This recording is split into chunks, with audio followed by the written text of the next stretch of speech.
Hermanos, que el Señor les continúe bendiciendo. Vamos a dar inicio a nuestra clase sobre el tema de las sectas. Hoy vamos a cubrir el tema de un grupo muy interesante, conocido como la Iglesia Adventista del Séptimo Día. Pero antes de entrar allí, es importante que repasemos un poco lo que hemos estado viendo. Hemos estado teniendo una clase de sectas, preparándonos. ¿Por qué? Porque parte de nuestra tarea como evangelizadores, como portadores del mensaje de Dios, como decía esta alabanza, aquellos que llevan el mensaje, que portan la gloria de Dios al mundo, y llevan este mensaje, parte de llevar ese mensaje implica encontrarnos con gente que adopta muchas de estas creencias, muchos de estos grupos que hemos visto ya, como los testigos de Jehová, los mormones, o como veremos hoy, la Iglesia Adventista del Séptimo Día. Así que es importante que nosotros, como dice la misma Escritura, estemos preparados para presentar defensa de nuestra fe.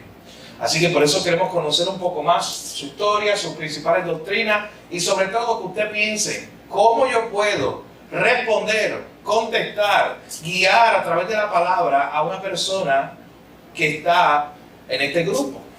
¿Cómo yo puedo ir a través de la Escritura, gracias, a través de la Escritura, a mostrarle la verdad de la palabra de Dios? Así que ese es el enfoque. No es que simplemente usted aprenda un poco más de quiénes son los mormones, testigos de Jehová o cualquier otro grupo, sino de que usted sepa cómo defender la fe y cómo usted salga de aquí, cómo usted puede salir de aquí para llamar a su amigo mormón o familiar, adventista o testigo de Jehová, y usted hablarle por medio de la palabra. Así que con el grupo adventista del Séptimo Día es muy interesante lo que ocurre. Es que este grupo, cuando lo estudiamos de primera instancia, tú vas viendo doctrina tras doctrina y al parecer todo está bien.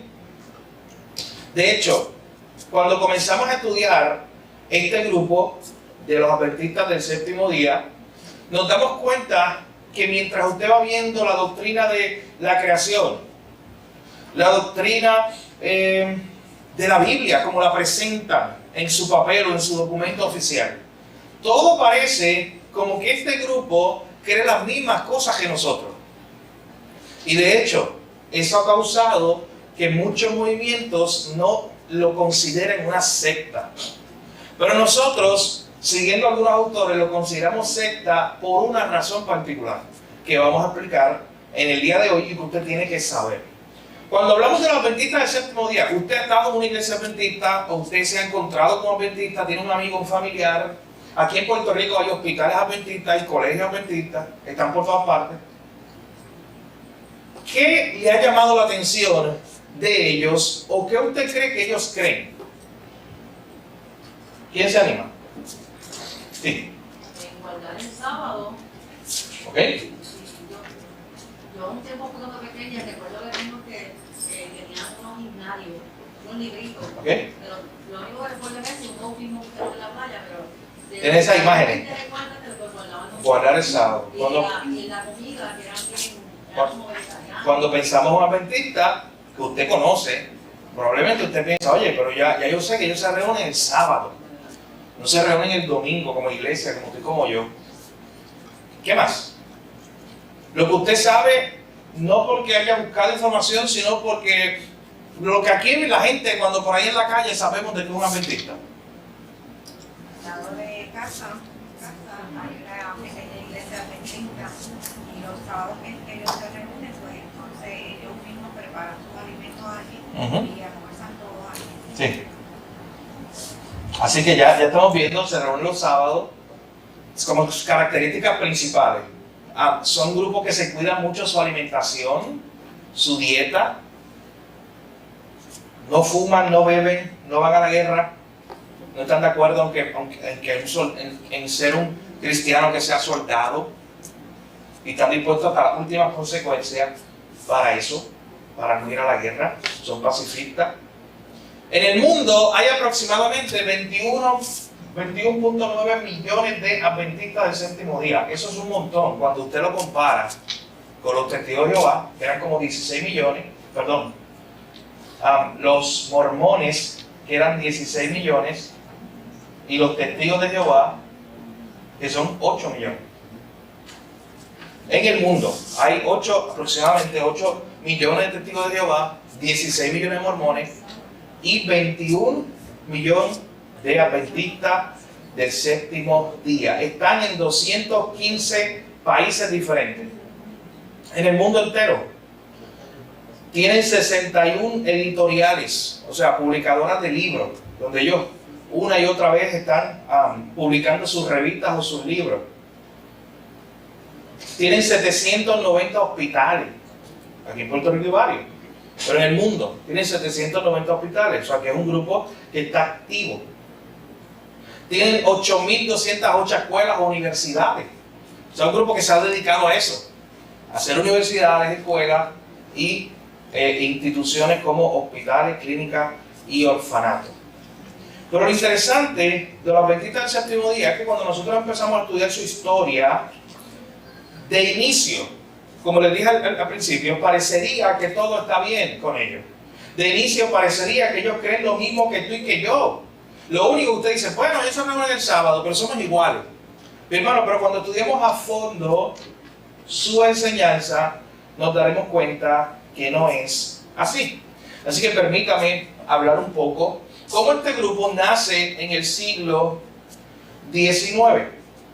Este grupo sale o nace en Estados Unidos en el siglo XIX dentro de un grupo mayor que se llamaba los Milleristas. Había un hombre llamado George Miller, que era un pastor que había salido de una iglesia bautista en Estados Unidos y que él entendía que a través del estudio de la Biblia, especialmente de unos pasajes del libro de Daniel, Cristo iba a venir específicamente en el año 1844. Y él empezó a decir, ¿sabes qué? La puerta se cerró. En 1844 Cristo va a venir. Y este fue un predicador muy famoso. Bueno, tan famoso que muchos grupos se empezaron a acercar a él. Y muchos de los grupos que se empezaron a acercar a él eran grupos que creían, ya tenían esa idea de que la reunión de los santos o la reunión de la iglesia no debía ser el domingo, sino debía ser el sábado. Así que ocurre algo, este hombre da una fecha, 1844, y ese día todo el mundo se queda esperando, porque era el regreso de Cristo. Él lo había visto en la Biblia, él había ido a Daniel y había hecho un cálculo y se había dado cuenta que ese era el día, el año que venía Cristo, y ese año no llegó. Y hay algo que se conoce en la historia de ese periodo como la gran decepción, donde cientos de personas se decepcionaron de la iglesia o de estos grupos y simplemente dejaron de ir, porque dijeron, mira, estos son unos charlatanes. Pero unos pocos que en vez de simplemente decir, oye, este hombre se equivocó, empezaron a adoptar una corrección y empezaron a decir, ¿sabes qué? George Miller en realidad falló por un poco. Él tenía la fecha correcta. Lo que no tenía correcto era el evento. O sea, en 1844, en esa fecha pasó algo. Lo que pasa es que él tenía como un pequeño error en lo que él dijo. Él pensaba que se iba a acabar el mundo y que Cristo venía a la tierra. Pero lo que pasó en realidad es que en el cielo, allá en el atrio del cielo, Jesús se movió, se mudó de lugar. Jesús ya no está en el lugar santo, en el cielo. Jesús se movió y se mudó al lugar santísimo. Y era como una manera muy fácil de decir, oye, la profecía era verdad. En 1844, ese día pasó algo. Pues George Miller se equivocó un poquito. Wow, un poquito. Es lo que había dicho, que Cristo venía ya, aquí a la tierra. Y de momento quisieron arreglarlo un grupo de personas y dijeron, no, fue que se movió de sitio en el cielo. Que para que fuera más efectivo el ministerio de Cristo en favor de los suyos, de su pueblo, Él se tuvo que mover del lugar santo al lugar santísimo. Escúchenme bien, los adventistas creen eso. O sea, no creen que fue completo el sacrificio pleno, esa redención que está completa en Cristo, como tú y yo creemos.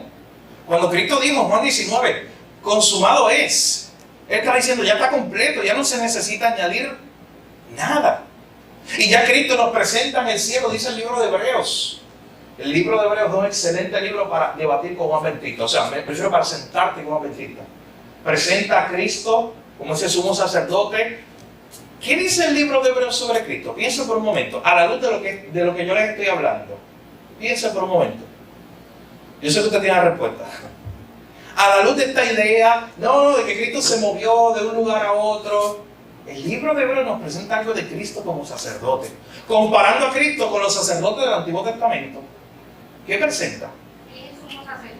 Él es sumo sacerdote. Es mejor que los que estuvieron ya. Y dice un detalle específico. Venía de la línea de Melquisedec. Y algo que él hizo, que era diferente a todos los sacerdotes del Antiguo Testamento. Ahí está. Y se sentó. Y lo completó. Los sumos sacerdotes, ninguno podía hacer eso.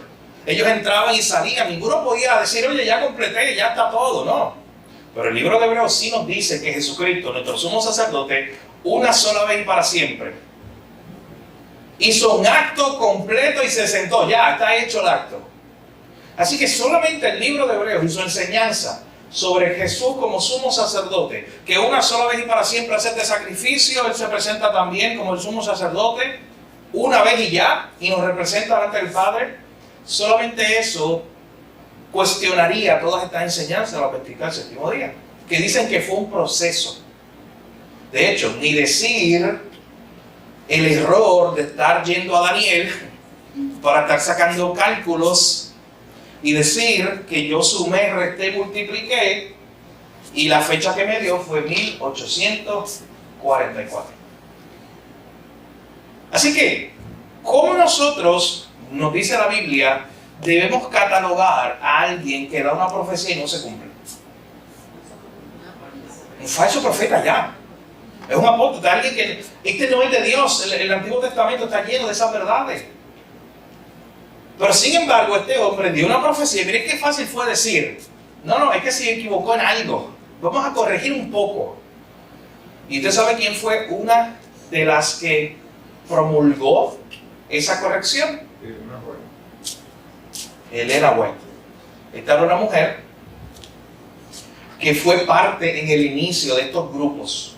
Simplemente ella era una creyente que se unió a estos grupos porque ella entendía que sí, que George Miller tenía razón, que Cristo venía en 1844, ella y su esposo, así que ellos creían en eso.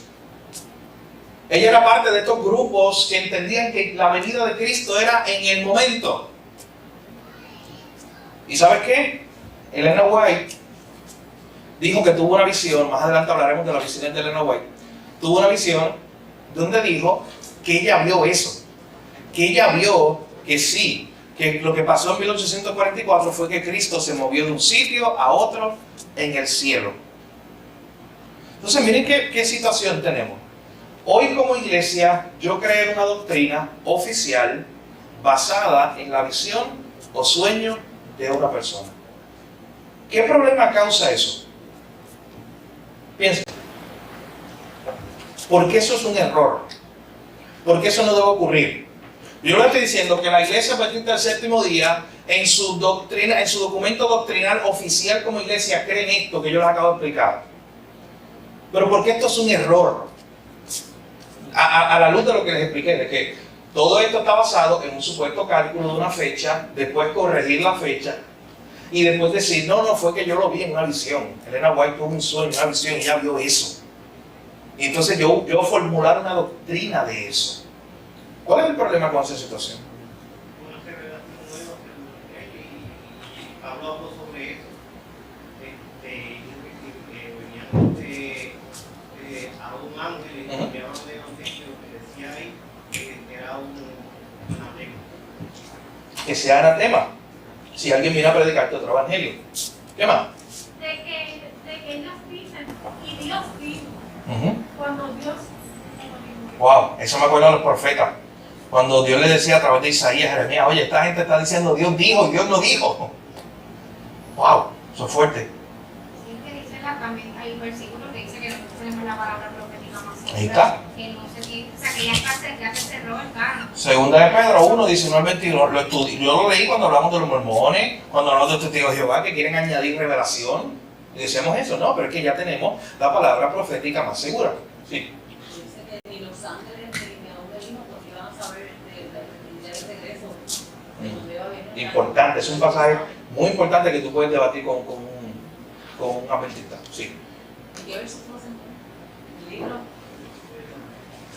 ¿En la escritura? Ajá. Yo no me acuerdo, pero lo puedo buscar. Sí.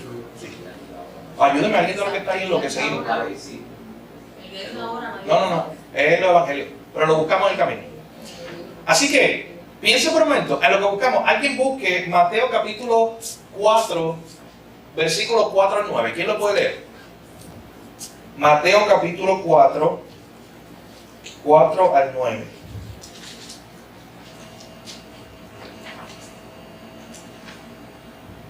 ¿Quién lo puede leer? Mateo capítulo 4, versículos 4 al 9. Sí, hermano. Él respondió y dijo, escrito está, no solo de pan vivirá el hombre, sino de toda palabra que sale de la boca de Dios. Entonces el diablo le llevó a la santa ciudad y lo puso sobre el pináculo del templo. Y le dijo, si eres hijo de Dios, échate abajo porque escrito está, a sus ángeles mandará acerca de ti y en sus manos te sostendrán para que no tropieces con tu pie en piedra. ¿Cuál? A 9. Sí. Jesús le dijo, escrito está, no tentarás al Señor tu Dios. Otra vez le llevó el diablo a un monte muy alto y le mostró todos los reinos del mundo y la gloria de ellos. Y le dijo, todo esto te daré si postrado me adorares. Miren qué interesante, ese es el contexto de la tentación. Satanás tentando a Jesús en el inicio de su ministerio. ¿Y qué es lo que más se resalta ahí? Las palabras de Jesús diciendo qué. Lo más que se repite, solamente usted escuchando lo que la hermana leía, hay una pequeña frase, que es la más que se repite ahí. ¿Cuál es? En ese pasaje, Mateo 4, 4 al 9, sí. Ella dijo algo, pero yo digo algo. Sí. Pero ella va a decir lo de ella. No, yo digo escrito está. Es que eso es, sí. Y yo digo que Jesús no puede ser tentado. Sí. O sea, lo que más se presenta ahí, o se detalla, es como Jesús, él mismo no cayó en la tentación. Pero noten que lo que más se repite, la frase que más se repite es escrito está. Entonces, noten que Jesús, tanto aquí como cuando él siguió hablando en el Sermón del Monte, una y otra vez él decía, ustedes escucharon, ¿ustedes se acuerdan de esa escena? Sermón del Monte, Mateo 5 al 7, ustedes escucharon, pero yo les digo. O sea, Jesús es Dios, él puede hablar con esa autoridad. Pero usted ve a Pablo hablando así. Por ejemplo, usted ve a Pablo diciendo, oye, Jesús les dijo esto, porque Pablo vino después de Jesús. Jesús les dijo esto, pero yo les digo. Ni Pedro, ni Santiago, ni Juan, no encontrarán ningún autor en la Biblia. Pero sin embargo encuentran montones de autores a lo largo de la historia que están diciendo eso también, que se atreven a decir, allá se dijo algo, pero yo puedo darte una nueva revelación. Así que una y otra vez piense cómo usted podría responderle a este tipo de persona o a este tipo de enseñanza. Personas que dicen, sí, yo tengo una visión nueva de Dios. El pasaje de Carmen en Mateo 24:36, el día y la hora, nadie lo sabe, ni aun los ángeles del cielo, sino solo mi Padre. Un buen pasaje. Marcos 13 también está el pasaje. Así que es una buena respuesta para este tipo de personas que dicen, no, nosotros sí sabemos la fecha. Y usted no, pero vamos a Mateo 24. Así que quiero hablar un poco acerca entonces de Elena White, esta mujer que pasa a ser, escucha bien, para algunos dicen simplemente, no, ella es la fundadora de los adventistas. Bueno, ella es su líder espiritual principal. La fundación de este movimiento de los adventistas tiene una fecha, 1863. Y cuando se fundan en 1863 es porque había muchos grupitos diferentes que creían más o menos cosas iguales. Y ellos tuvieron que identificarse. y decir, oye, pues nosotros somos los adventistas. Adventistas significa que ellos están esperando el adviento, la venida de Cristo. Y el séptimo día es prácticamente lo que los definía a ellos, que no se reunían el domingo, sino que se reunían en adoración el sábado, porque entendían que ese era el día que Dios había escogido. Y usted ya, con lo que yo le expliqué, debe pensar por qué. ¿Por qué los adventistas del séptimo día se reúnen el sábado? Aparte de todas las posibles respuestas que ellos te den sacando el texto fuera de contexto. Según lo que yo les he mencionado, de que tienen una profeta y tienen una líder. Es bien fácil. Porque ella lo dijo. Porque un día Elena White tuvo una visión donde ella vio los 10 mandamientos en la visión, las tablas de la ley. Y el cuarto, el de guardar el sábado, le salió una luz a ese mandamiento. Y ya, se adoptó. Noten lo que estamos tratando de enfatizar. Cómo estos grupos tienen una persona que dice tener una visión de Dios o de la Biblia, y de eso entonces se hace toda una doctrina. De hecho, para hablarles un poco más de Elena White, ella en toda su vida escribió al menos 40 libros, 5.000 artículos de periódico. A ella la han acusado de plagio y se han hecho investigaciones incluso diciendo que la mayoría de lo que ella escribió en realidad lo sacó de otra fuente, o sea, no era ni de ella. Pero dentro de toda esa información que ella trae, notemos algo. Estamos hablando que entre la edad de 17 a sus 70 años, ella empezó a tener visiones. Al menos se cuentan 2.000 visiones que tuvo ella, la profeta Elena White, entre que cuando tenía 17 años y 70 años. Algunas visiones duraban solo unos minutos. Algunas visiones duraban hasta 4 horas. Y ella, después que estaba en ese trance, yo lo voy a explicar ahora, porque encontré una información muy interesante del hijo. O sea, encontré un testimonio del hijo de Elena White hablando de su mamá, de cómo ella tenía esos trances. Y voy a leerle algo de eso. Pero antes de continuar, piensa por un momento. Tiene 2.000 visiones, unas duran unos minutos, otras duran 4 horas, y muchas de esas visiones terminaron siendo doctrinas principales de la iglesia adventista. Así que ya usted debe ver el problema con la iglesia adventista, y ya usted debe ver por qué lo catalogamos como una secta. Porque aunque tenga mucho que se parezca a nosotros en doctrina, por otra parte, tienes la Biblia más. Necesitas esta revelación adicional. Oye, esto no se parece a Testigo de Jehová. Cuando te decía Charles Russell, no, tú tienes la Biblia, pero necesito mis escritos. ¿Recuerdas su humildad cuando llegó a decir, si tú no tienes la Biblia, no hay problema? Si tú tienes mis escritos, mis libros, eso es suficiente. Si tú no tienes la Biblia por un tiempo, no pasará nada. Pero si no tienes mis libros por un tiempo, irás a la oscuridad. Los mormones, ¿se acuerdan? Igual. Tenemos la Biblia más esta nueva revelación que nos da. Pero hermano, es como si cada uno de estos grupos gritara bien duro. La Biblia no es suficiente. Lo que Dios ha hablado no es suficiente. Ese yo creo que es el epítome del orgullo humano. Con la parte más alta del orgullo humano. Cuando dice, Dios habló y eso no es suficiente. Hermano, cuando Dios habló y puso un punto final, ¿sabes cuál es la reacción necesaria del ser humano? Tuya y mía. Cuando Dios puso un punto final y Dios habló. Oye, mi hijo está aprendiendo a decir pero. O qué. Así. O sea, papá y mamá le hablan y dice sí, pero. O papá y mamá le hablan. Y yo hablaba con mi esposa ayer, fue ahorita, de eso. Yo decía, mira, tú no estás que Mateo. Y eso lo aprendí hace poco. Y yo le decía algo y decía, sí, pero. Para que veamos la naturaleza nuestra. Desde aún pequeños. Hay una autoridad que le da una regla, pero no acepta la palabra final. Él quiere decir sí, pero. Lo que yo pienso. No brinques el mueble. Sí, pero yo quiero brincar. No hagas eso. Sí, pero yo quiero hacerlo. No te que esa es la naturaleza. Mi hermano, lo vemos a un niño, pero ¿sabes que esa es la naturaleza del hombre? A peor escala, pues mucho peor. Cuando Dios ya ha dicho algo en su palabra y simplemente tú y yo decimos, sí, pero... O sea, cada vez que uno de estos grupos sale con una idea de que sí, tuve una visión, tuve algo nuevo que Dios me va a dar, una información nueva que hay que añadir, están diciendo, y eso es bien fuerte, la Biblia, lo que Dios dijo, no es suficiente.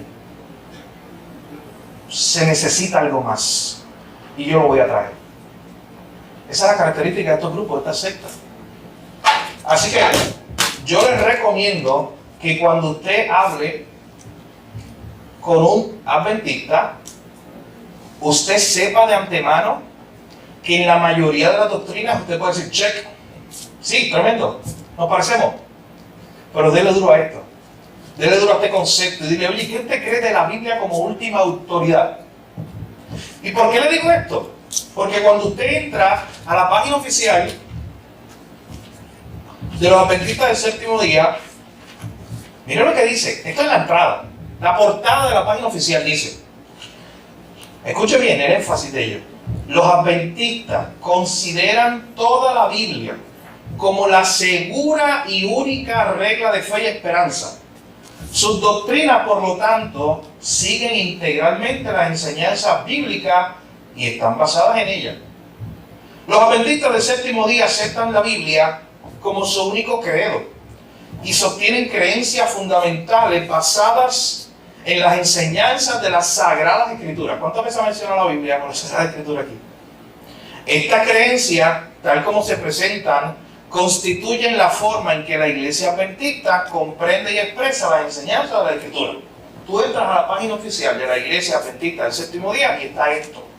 Entonces, de primera instancia, tú dices, oye, más bíblico esta gente no puede ser. Todo lo que ellos dijeron aquí, yo lo podría decir de nuestra iglesia. O sea, de que todas las enseñanzas que queremos tener, creer, tienen que estar basadas en la Biblia. Pero, interesante, esto es lo que está en la portada de su página oficial. Pero cuando comienzas a estudiar en la misma página de internet y vas un poquito más abajo y llegas a una información donde empieza a hablar de Elena White, de esta profeta, escucha lo que dice. Sus escritos hablan con autoridad profética. Oye, se acaban de contradecir. O sea, me dijiste en la portada que todo lo que se va a presentar aquí, todas nuestras enseñanzas como iglesia adventista se basan solo, así lo dice, solo en la Sagrada Escritura, solo en la Biblia, más nada.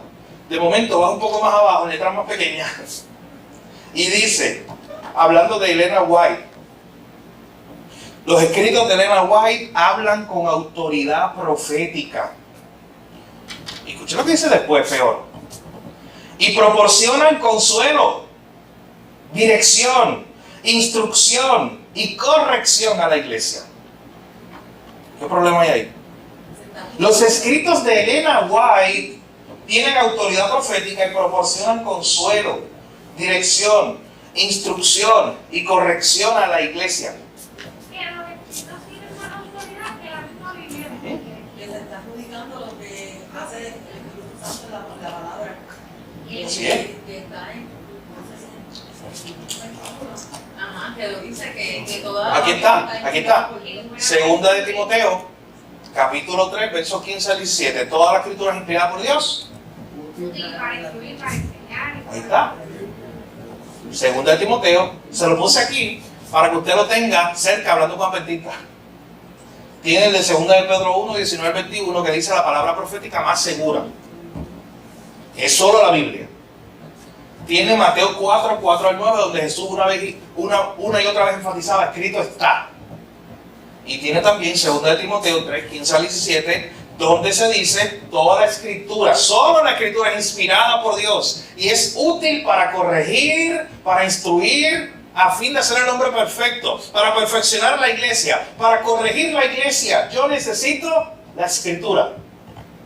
Pero tenemos aquí un grupo que dice que los escritos de una de sus profetas o su profeta principal hablan con autoridad profética y te pueden traer consuelo, dirección, instrucción y corrección. Y eso es grave, eso es una herejía. Decir que la palabra de un hombre, de ella, como una mujer, como tú y como yo, tiene ese poder o ese estatus. Así que por eso es que la Iglesia Adventista del Séptimo Día, aunque mucha gente no la cataloga como secta, lo es hasta que sigan creyendo esta enseñanza, que la creen hasta hoy. Todavía ellos no han negado eso. Hoy ellos siguen creyendo esto. Que ellos pueden decir, sí, yo creo en toda la Biblia completa, de Génesis a Apocalipsis. Oye, pero tengo un problema contigo. Es como cuando Jesús hablaba con las iglesias de Apocalipsis. Le decía, no, tremendo, tú eres una iglesia que hace esto, esto y esto. Pero dice, pero tengo esto contra ti. Y es algo grave. Tienes una autoridad al lado de la Biblia. Toman doctrinas que crees tú como iglesia hoy y las sacaste de una visión o un sueño. Lo que les iba a leer acerca, quiero que escuchen bien este relato, acerca de cómo era un momento donde Elena White, esta profeta de los adventistas, recibía la visión. ¿Cómo era eso? Y analícelo por un momento.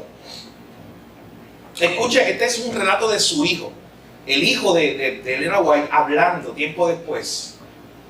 Él dice, madre, refiriéndose a Elena White, madre había hablado una breve charla. Mi papá oró, después mi madre volvió a orar. Y mientras ella oraba, yo oí un grito que decía, Gloria. No hay nada como eso. Ese grito musical y profundo de gloria que hizo mi madre. Ella se cayó hacia atrás. Mi padre puso su brazo debajo de ella. En poco tiempo, su fuerza vino a ella. Se puso de pie en una actitud de aquel que ha visto cosas maravillosas a la distancia. Su rostro se iluminó, su rostro se puso brillante. Comenzó a hablar con una voz musical, haciendo breves comentarios sobre la visión que estaba teniendo en ese momento. Luego, cuando vio la oscuridad en el mundo, hizo expresiones tristes al hablar de lo que veía en su visión. Continuó en esta visión como 10 o 15 minutos. Luego recuperó el aliento, respiró hondo varias veces y después de un periodo breve de descanso, probablemente de 5 o 10 minutos, se levantó y contó a la congregación algunas de las cosas que habían sucedido. Él dijo en una entrevista lo siguiente: cuando me encuentro con la gente en diferentes lugares, a menudo me preguntan, ¿tiene la hermana White, o sea su mamá, visiones como las solía tener años atrás?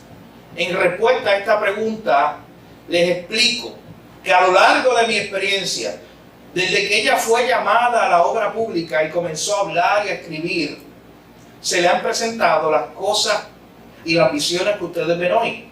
En la noche se le aparecía el ángel del Señor y la llevaba a las asambleas donde ella oía las visiones de la iglesia, donde ella veía lo que pasaba en el mundo. Y luego se le instruía en la visión con referencia a lo que había visto. Este fue el método que ella usó a lo largo de los años. Una descripción de cómo Elena White, como profeta, supuestamente tenía esos lapsos. O sea, de momento ella estaba orando, la idea es que ella estaba orando, y de momento gritaba o decía gloria a Dios, se caía, estaba en un trance, dice que la cara le brillaba y que ella comenzaba a hablar unas visiones que ella estaba viendo. Después se caía otra vez y estaba como 10 minutos ahí descansando, hasta que se levantaba y entonces decía, oye, yo vi esta visión, Dios me acaba de dar esta visión. Y una y otra vez ella hizo eso. Bueno, estamos hablando de al menos 2000 veces. Al menos 2000 visiones tuvo esta persona. Hay otra persona que pudo verla un día cuando ella estaba en esa visión. Y escuche esta descripción. Dice, se le pidió a Elena White que orara. Ella lo hizo, comenzó a orar fielmente a Dios. Y cuando oró en favor de un hombre que estaba cerca, ella se movió a su lado, colocó su mano sobre su hombro y derramó su corazón ante el Señor. Luego su voz comenzó a cambiar y se le oyó exclamar, gloria a Dios. Muchos que han presenciado estas cosas a menudo han deseado que se diese una descripción de la sierva de Dios, Elena White, cuando ella se encuentra bajo la influencia del Espíritu Santo. Así le llamaban. Y miren la descripción que se da cuando ella se encontraba en ese momento de la visión. La iluminación de su semblante cambiaba, los gestos de sus manos cambiaban, la dignidad que acompaña cada movimiento de su cara, la entonación de su voz y muchas otras cosas me daban la confianza de que todo esto era de origen celestial. O sea, tenemos una persona, se está levantando en medio de una congregación, en medio de un grupo, a decir que está teniendo una visión, comienza a cambiar su rostro, su cara, su voz, sus gestos. Y la gente allí decía, esto tiene origen celestial de seguro. El problema con eso, ¿cuál es? No se lo puedo decir ya.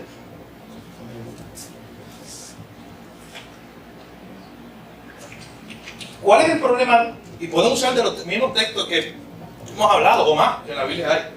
Pero ¿cuál sería el problema con eso? De yo aceptar eso.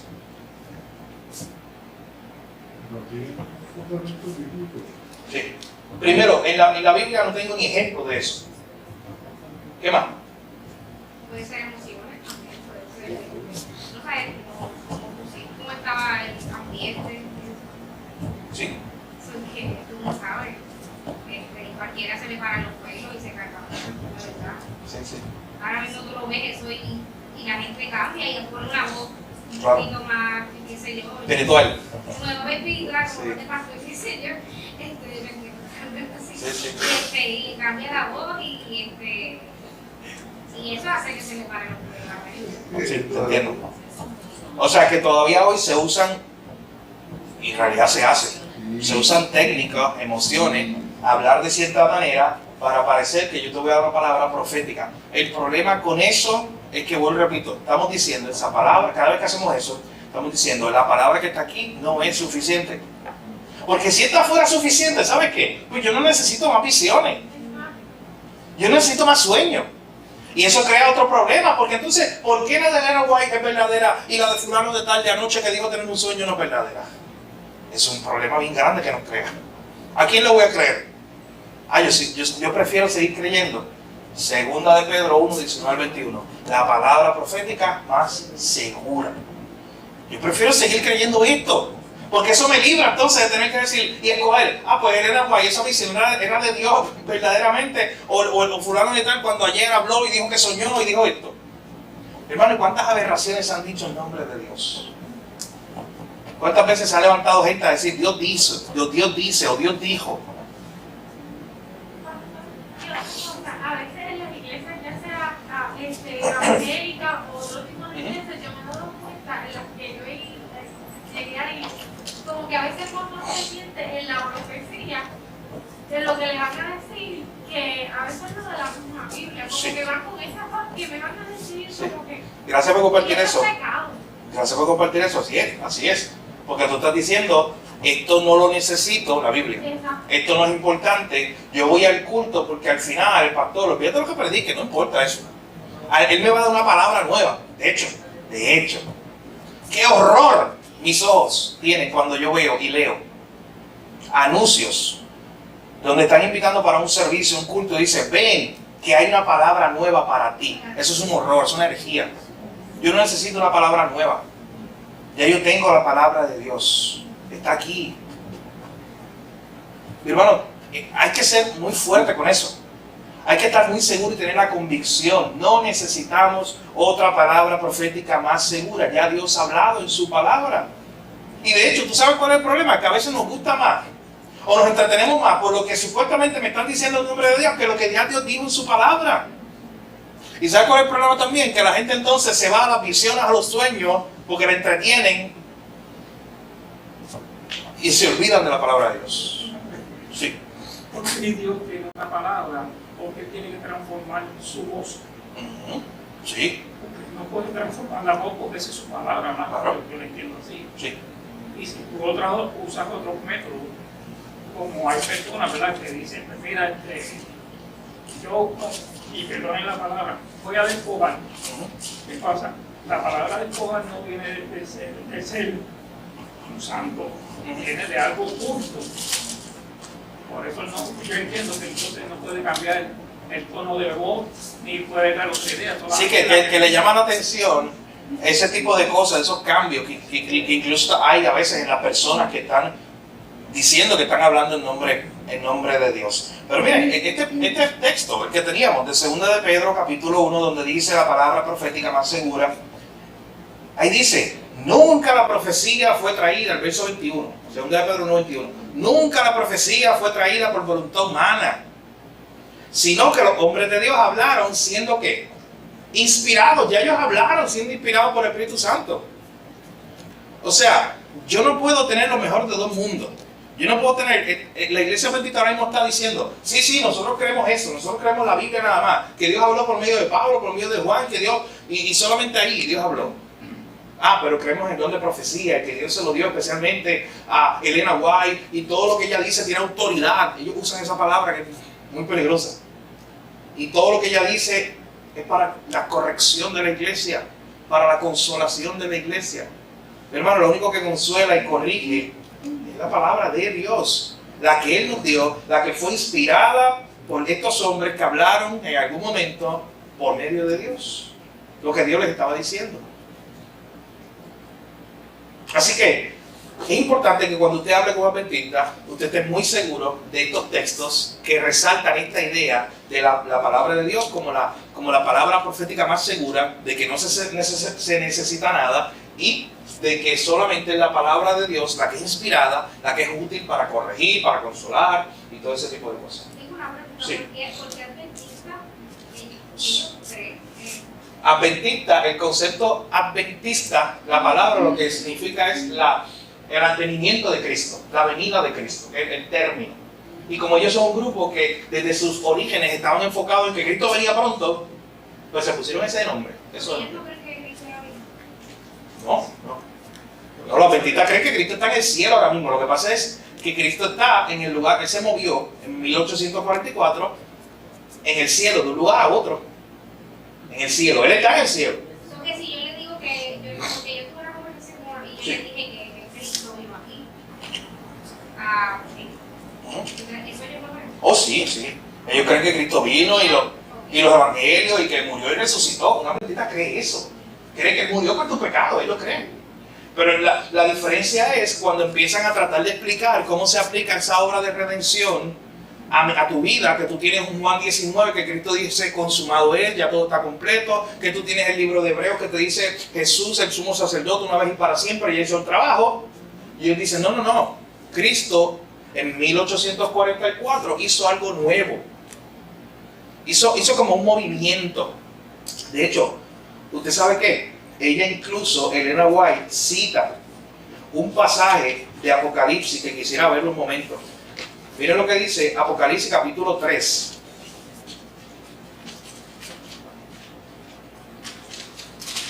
Apocalipsis capítulo 3. Versículos 7 y 8. Apocalipsis 3, 7 y 8 dice, escribe el ángel de la iglesia en Filadelfia. Esto dice el santo, el verdadero, el que tiene la llave de David, el que abre y ninguno cierra, y cierra y ninguno abre. Yo conozco tus obras. He aquí he puesto delante de ti una puerta abierta, la cual nadie puede cerrar, porque aunque tienes poca fuerza, has guardado mi palabra y no has negado mi nombre. De Cristo hablándole, consolando, confortando, corrigiendo a una de sus iglesias. Pero Elena White tomó este texto y lo adjudicó al movimiento de Cristo en el cielo. Cuando Cristo se movió del lugar santo al lugar santísimo, Él cerró una puerta que nadie puede abrir. Entonces ella te dice, está aquí en la Biblia, míralo. Apocalipsis 3, 7 y 8. Yo decía en la Biblia con una revelación literal, pero pues, lo extra, Claro, que añade, ese es el problema. la visión. Es la Biblia más. Sí. Pero miren, esto es un problema. Esto es sacar la Biblia fuera de contexto. Yo puedo decir cualquier cosa y adjudicarlo ahí. No, es que Cristo se movió de un sitio a otro, había una puerta, Él pasó por la puerta y la cerró, y como Él la cerró ya nadie la puede abrir. Deja buscar un texto que diga algo parecido. Y entonces tengo aquí Apocalipsis 7, el que abre ninguno cierra, y cierra y ninguno abre. Cristo cerró la puerta, ahí está diciéndolo. Es que es fácil de sacar la Biblia fuera de tu contexto cuando no la estudiamos verso a verso lo que está pasando en cada momento. Por eso porque ella venía, o sea, ella había visto algo, Sí. y era la Biblia. Claro. Siempre que tú sacas una herejía es así.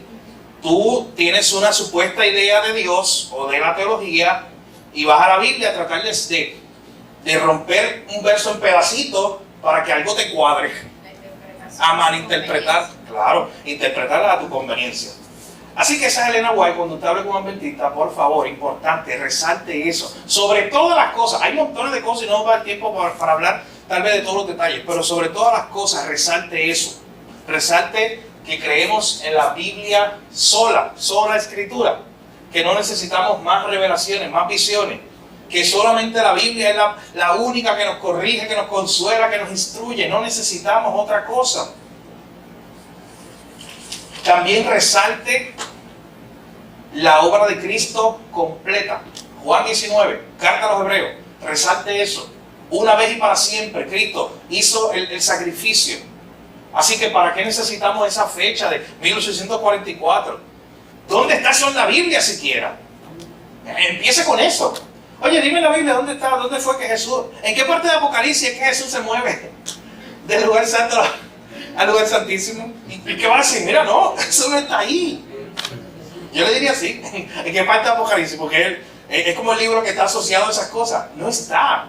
Es más, ahí le puedo decir, ¿sabes qué? Lo más cercano a hablar de Cristo en su estado, como sumo sacerdote ahora, es el libro de los Hebreos. Vamos a leerlo juntos. Y ahí le puedes presentar el estado de Cristo, lo que hizo Cristo.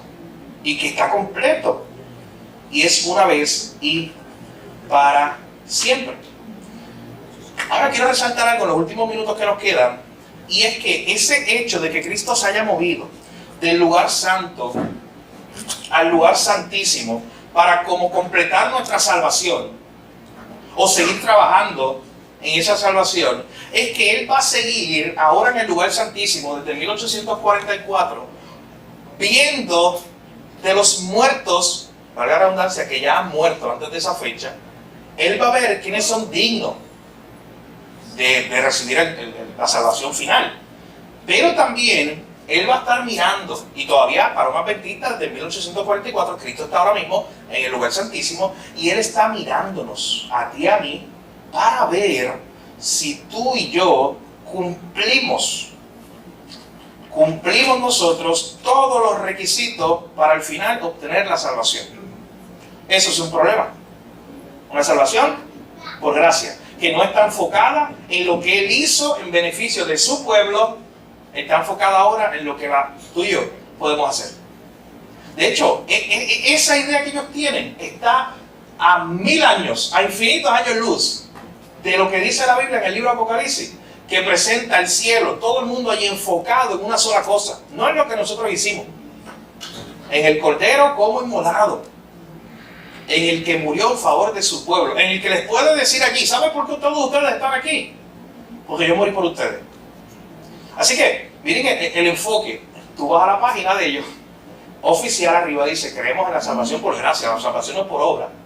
Oye, pero cuando te adentras a sus doctrinas, en realidad es mejor que hagas todas las cosas que dicen los adventistas, que cumplan la dieta de comida y todo lo que ellos requieran, porque eso cuenta, eso son obras muy importantes.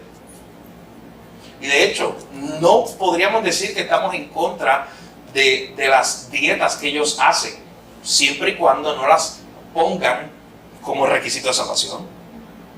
Como decir, oye, es que solamente haciendo esto eres parte del pueblo de Dios, o algo como eso. Porque nunca es malo tener esos hábitos que ellos tienen, al contrario, son hábitos saludables, muchos de ellos. Pero el problema principal es ese.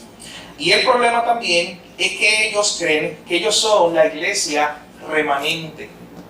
Esto se va a parecer también mucho a los testigos de Jehová, a los mormones. ¿Ustedes se acuerdan qué pasó con los mormones? Cuando entonces un día a un jovencito de 14 años llamado Joseph Smith, el padre se le apareció junto al hijo en un bosque. Y le dijo, oye, todas las iglesias eso está pervertido. Contigo vamos a hacer la iglesia verdadera. La iglesia de allá primitiva. ¿Te acuerdas qué pasó con Charles Russell? Igual, los testigos de Jehová, diciendo, esta es la iglesia verdadera. Pues escuchen lo que dicen los testigos de Jehová. Perdón, los adventistas del séptimo día. Enseñan que el cristianismo en su forma original, la iglesia de hecho, se corrompió después del tiempo del Nuevo Testamento. A lo largo de la historia, un pequeño y fiel grupo de cristianos han mantenido una oración verdadera. Hoy, la iglesia remanente es la iglesia de los santos de los últimos, es la iglesia adventista del séptimo día. Hoy ellos dicen que son la iglesia remanente. O sea, esa iglesia que está conservando la verdad de Dios. Esa iglesia que está cumpliendo la ley de Dios. Esa iglesia que por eso se reúne el sábado y cuando termina. Porque es parte de cumplir el mandato de Dios y sobre todas las cosas. Porque tenemos una profeta. Y la profeta un día en una de sus visiones vio las tablas de la ley, vio el cuarto mandamiento y vio que brillaba. Así que ella fue a la iglesia y le dijo eso. Hicieron una doctrina y dijeron, sí, tenemos que reunirnos el sábado porque hay que cumplir el cuarto mandamiento. Pero vaya pensando en lo que nos comenta nuestra hermana, vaya pensando cómo nosotros respondemos a eso y con eso terminamos. ¿Cuál puede ser nuestra respuesta a esta idea de que nos tenemos que reunir el sábado y no el domingo?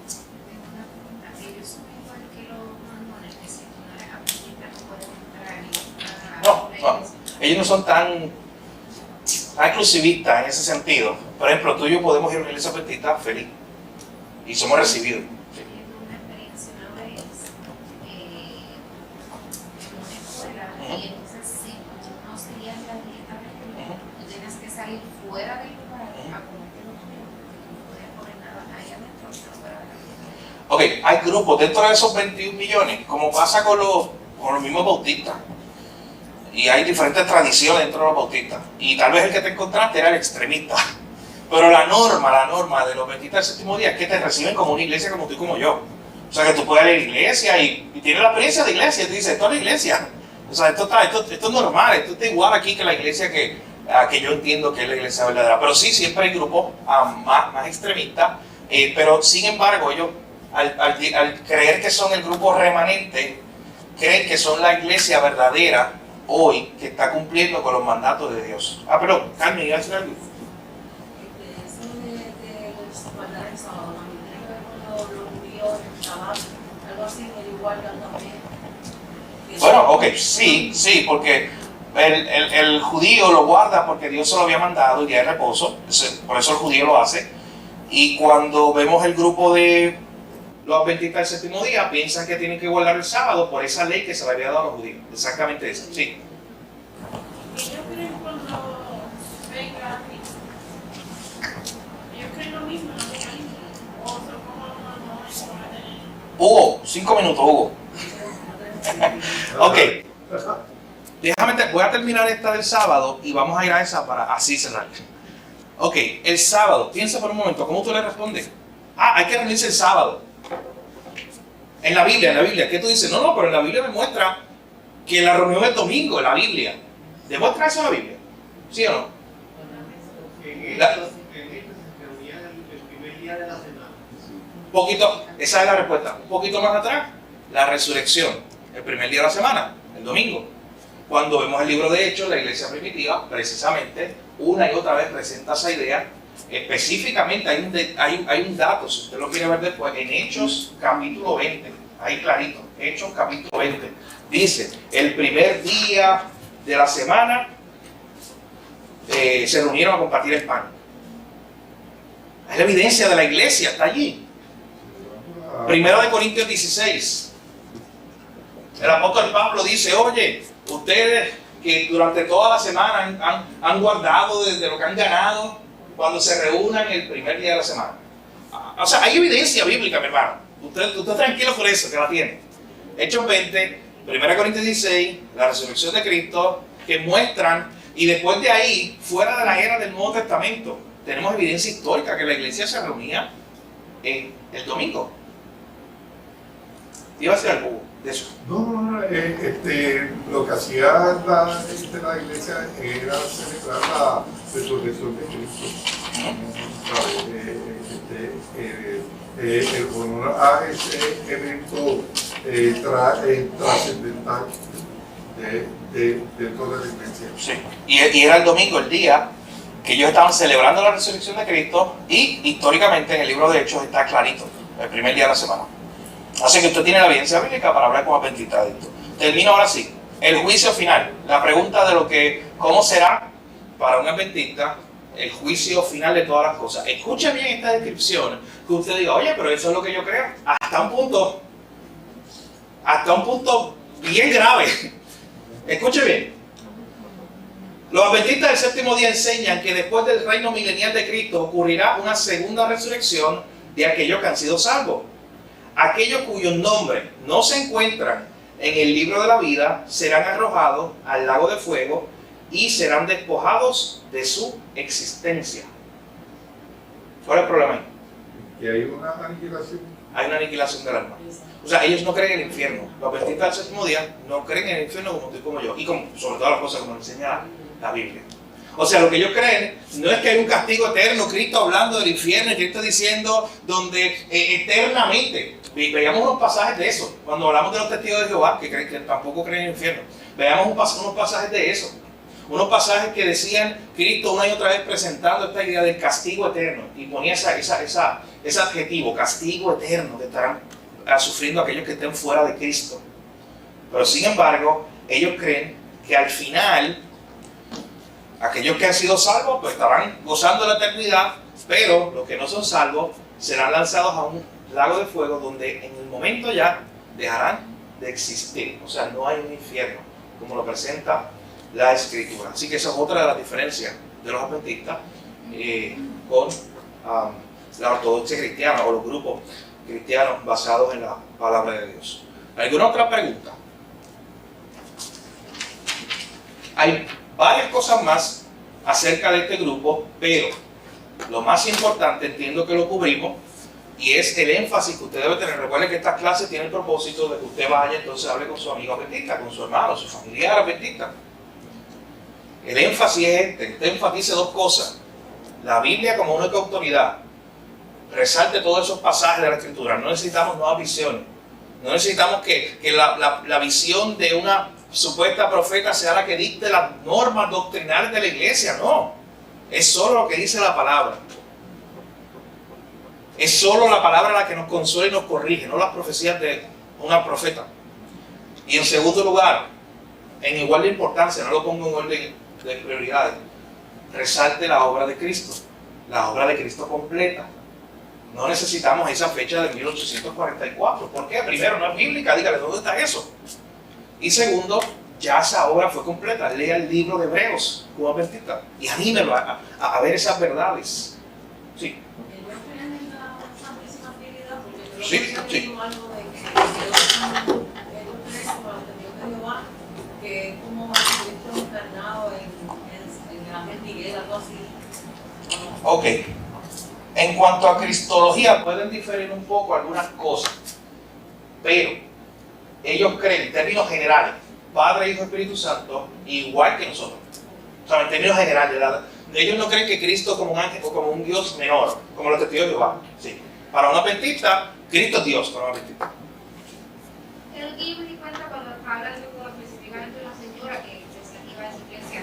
Y qué sé yo, es que al final ella no sabía tanto como yo pensaba que sabía acerca de lo que la iglesia cree sobre eso es bueno. Y como otras personas también que dicen ir a una iglesia y ni siquiera saben, por ejemplo, muchos de los mormones que vemos alrededor de nuestra casa, estaba comentando con las muchachas que ellos no saben ni qué creen. Sí. No tienen convicciones claras. Sí, sí. Le he repetido cosas, entonces es bueno que sepamos, porque me pasó con esa señora, ella no sabía ni lo del lenguaje. Sí.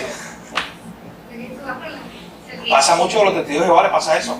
No saben la historia original de Charles Russell. De hecho, la hermana Marisa, que estuvo allí, y ella nos habló muchas cosas porque ella estuvo allí. Ella misma me decía, oye, así no nos lo contaban a nosotros. O sea, que verdaderamente hay muchas cosas en estos grupos que ellos mismos, como tú bien dices, ni siquiera saben, y ellos creen que están en una iglesia normal y que esto está bien. pero usted llévelo a esta verdad. Dile, oye, pero tú te sientes cómodo siguiendo una institución donde cree esto, donde cree en ese don de profecía de esta señora y que tiene esa autoridad y sobre todo la realidad de Cristo. Que muchas veces nos da miedo, como que a mí me dio miedo, pero Sí. ella me dijo que era de esa iglesia. Y yo como que, pero era como que fue literalmente el evangelio y como que ella, lo mismo pasa con los estudios de Jehová, que a veces que nos intimidamos porque eso dice rápido, yo soy testigo de Jehová, que sé yo, pero yo ni siquiera estoy seguro de sus Sí. convicciones o qué. Y si Dios nos da una oportunidad, aprovechala. Véala como una oportunidad que Dios le abrió para hablarle del evangelio. No tengan temor, mi hermano, y menos ahora porque no tiene excusa si usted vino a esta clase. Porque al menos no es que se sabe toda la información de los testigos de Jehová, de los bautistas, pero si tiene una información ahora que usted dice, oye, pues ya yo más o menos sé lo que creen y puedo darle algunos versículos para compartir. Así que, por el Señor, nuestro deseo sería que usted pueda más adelante decirnos, mira, ¿sabes qué? Pude hablar con una persona que pertenecía a estos grupos y presentar el evangelio, llevarlo a Jesús, llevarlo a la palabra como la única fuente de autoridad. ¿Sí, mi hermano? Sí. Sí. Porque no está buena, que como Dios descansó el séptimo día, por eso es que ellos van a hacer Sí. O sea, el día 7 Sí. Eso lo contestó Jesucristo en el habló de hecho, libro de en el Hechos, Evangelio. que en el Nuevo Testamento se habla de Hechos, que ahí ya se está viendo que se hace la primera día de la semana que viene siendo el domingo. Sí, yo creo que la pregunta particular es, sí, a ver si la entiendo. Creo que ahorita alguien habló de los judíos, que ellos creen también en eso mismo, en el séptimo día, igual que era el séptimo día en el Antiguo Testamento, el día de reposo. O sea, el día de reposo es igual que el séptimo día, para la mente del Antiguo Testamento y el judío de hoy. Pero ellos todavía hoy adoptan esa idea, que es una idea basada en la ley, que es una idea basada en ese mismo concepto de día de reposo del Antiguo Testamento. O sea, ellos quieren decir, oye, tenemos que seguir guardando la ley allí, en ese aspecto. De hecho, ¿usted sabe por qué hay mucho de lo que ellos hacen de la dieta? Porque mucho también es ir al libro de Levítico y decir, ahí está esa dieta que hay que tener de no comer estas cosas. O sea, que ellos están bien enfocados en eso todavía, en la parte de la ley, incluyendo el día de reposo o el séptimo día. La doctrina o la idea de tenerlo como una doctrina principal en su iglesia, aparte de eso que ellos creen de que hay que cumplir la ley, y ahí lo dice en los 10 mandamientos que hay que guardar el séptimo día, es que Elena White lo vio, ella vio esa visión, Dios se la dio, la visión de que sí, mira, estás en lo correcto, hay que guardar el sábado. No nos podemos reunir otro día de reunión. De hecho, Elena White en algún momento, o sus seguidores llegaron a decir que prácticamente aquellos que se reúnen los domingos, lo que están manifestando o manifestarán en los días postreros es la marca de la bestia. Los que se reúnen los domingos, o sea, reunirse los domingos es la marca de la bestia.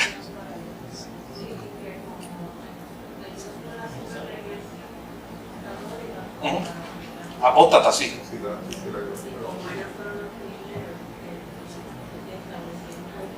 Sí, ellos dicen que en el año 300 Hugo, es Rosa, la que me estaba haciendo hablar más. Ellos piensan que fue Constantino, el emperador, en el siglo IV, los años 330 por ahí, que fue Constantino el que decidió que nos reuníamos el domingo. Pero, ¿cuál es el problema? Aquí está. Constantino no había nacido todavía. 300 años antes de Constantino. Aquí, Hechos 20, el primer día de la semana se reunía la iglesia. 1 Corintios 16, Pablo le dice, cuando se reúnen el primer día de la semana, lleven su ofrenda. Cristo mismo hablando del día de reposo. Cristo mismo enfatizando de que el día de reposo se había distorsionado el Evangelio. Y Cristo mismo resucitando un domingo, se conmemoraba desde el libro de Hechos en adelante, ese día como el día de la celebración de la resurrección de Cristo. Así que no creamos en esa falacia que los adventistas creen, y muchos otros grupos, de que fue Constantino el que inventó el domingo como día de reunión. No, 300 años de Constantino, en el tiempo de la Biblia, en el libro de Hechos, ya tenemos evidencia de que era el día de reunión. Ese era el día que la iglesia se reunía. Bien, ¿alguna otra pregunta? Eso que me parece que venimos a la iglesia conmigo porque Cristo es el Amén, claro que sí. Y que cada vez que venga aquí va a celebrar a Cristo, literal. Sí. ¿Quieres hacer una celebración? Claro, sí, así es. Así es. Cristo ya es nuestro reposo. Pero eso es para otra cosa.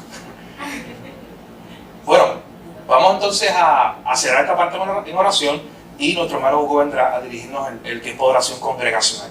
Padre, gracias por este tiempo, gracias por tu palabra, gracias porque nos permites estudiar estos grupos, Señor, que se han levantado a lo largo de la historia, cuestionando muchas veces tu autoridad, cuestionando tu palabra, Señor. Señor, ayúdanos a llevar tu palabra con gracia, con misericordia. Si hay en nuestro círculo de influencia alguna persona, familiar, amigo, que pertenezca a uno de estos grupos, Señor, que con misericordia y amor nosotros podamos alcanzarlos, llegar a ellos.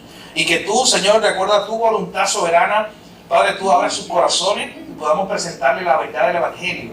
Señor, porque si el Hijo los libertare, serán verdaderamente libres. Te pedimos que tú abras sus ojos, así como un día abriste los nuestros, Señor.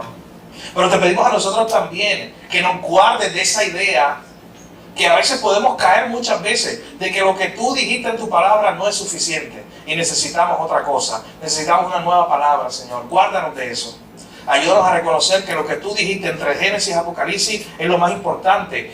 Es, Señor, significativo para nuestra vida, es suficiente para nuestra salvación y para nuestra vida. No necesitamos otra cosa, Señor, si ya tu palabra está completa para nosotros. Ayúdanos todos los días a disfrutarla, a conocerte más a ti, Señor, a través de tu palabra y a crecer como hijos tuyos. Gracias, Señor, en tu nombre oramos. Amén.